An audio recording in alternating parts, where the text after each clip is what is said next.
Muy buenos días, jóvenes.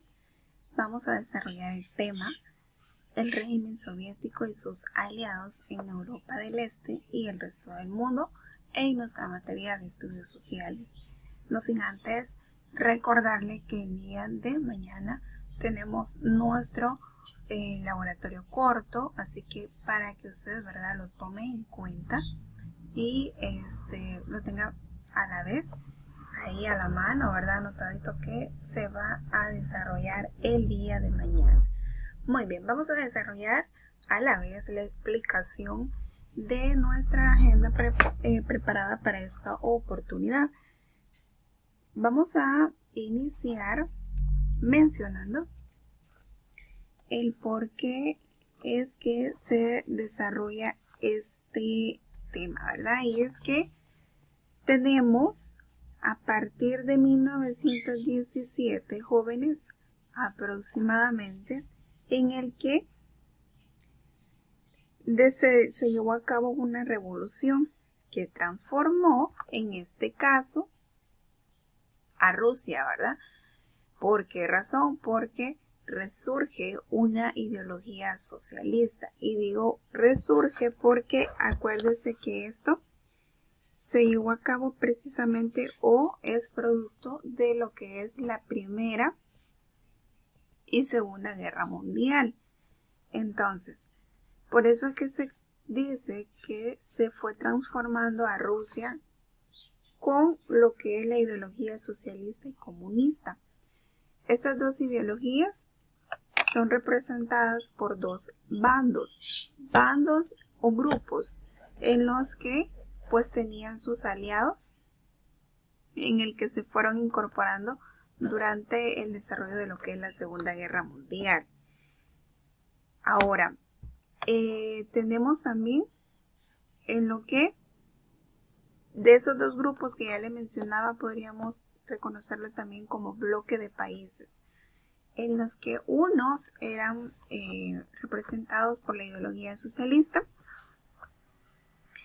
En este caso, pues conocemos nosotros que se manejaba o se extendía desde la antigua República Democrática Alemana hasta Corea del Sur y Vietnam. En este caso, también podríamos agregar que este bloque fue el que permaneció enfrentando políticamente con el bloque de países capitalistas, que es el otro bando que nosotros conocemos en este tema. Y este otro bloque capitalista era liderado por Estados Unidos, ¿verdad? Y además, en esta época fue donde se desarrolló lo que es la Guerra Fría, o también conocido como el conflicto este-oeste, ¿verdad? Así que ese toma nota, ¿verdad? No necesariamente porque está ahí escrito, sino que porque se lo menciono. Guerra Fría, también llamada este-oeste, decíamos, ¿verdad? Ahora, en Europa Oriental estaba formado por Rumania, Bulgaria, Hungría, Polonia y Checoslovaquia.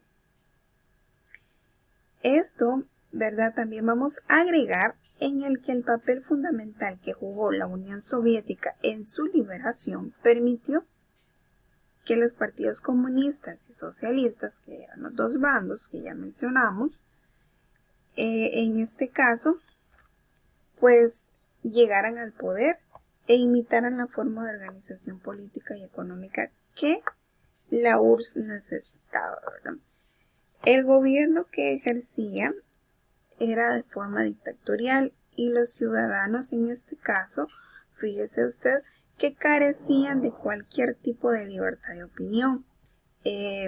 No podían expresarse libremente, no podían reunirse libremente y por supuesto, ¿verdad?, tampoco existía ninguna forma de pluralismo político o sindical, es decir, ellos no tenían elecciones. ¿Por qué? Porque era un gobierno dictatorial por parte de estas ideologías que ya mencionamos. En el Comecon y con la perestroika fueron medidas o doctrinas abordadas por estos bandos, ¿verdad? Ambos bandos presentaban a medida de solución lo que es cada una de estas doctrinas.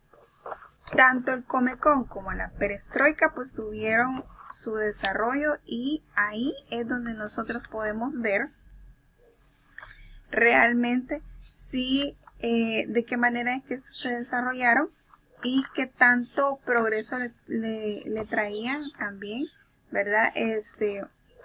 A lo que es la población. El Comecon tuvo como más progreso, digámoslo así, para la población, por la razón en que buscaba medidas, ¿verdad? Para poder, en este caso, salir del retroceso que habían tenido o de las pérdidas que habían tenido, precisamente por el conflicto o por lo que venían o los antecedentes que se venían, que eran, si bien es cierto, lo que es la guerra. Y la perestroika tuvo un poquito de problemas e inconvenientes, precisamente porque el objetivo de esta era implementar o tener suficientes, en este caso, armamento.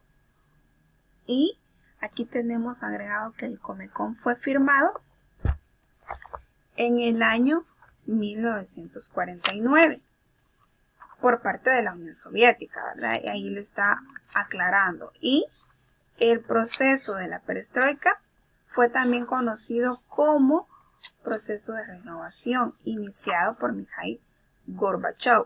En este caso, pues nos aclara esa medida.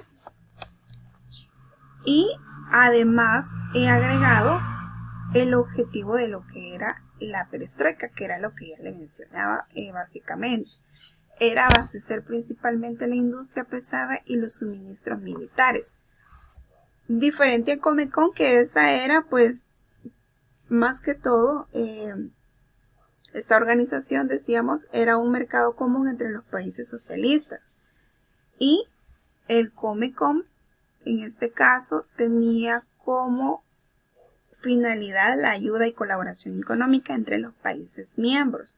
Entonces usted básicamente puede hacer una comparación de qué medida era positiva o negativa, y claramente podemos ver que en este caso, por el Comecon, era como más humanista, y pues la perestroika no dejaba de lado lo que es, en este caso, los efectos negativos que podía llegar a tener, ¿verdad?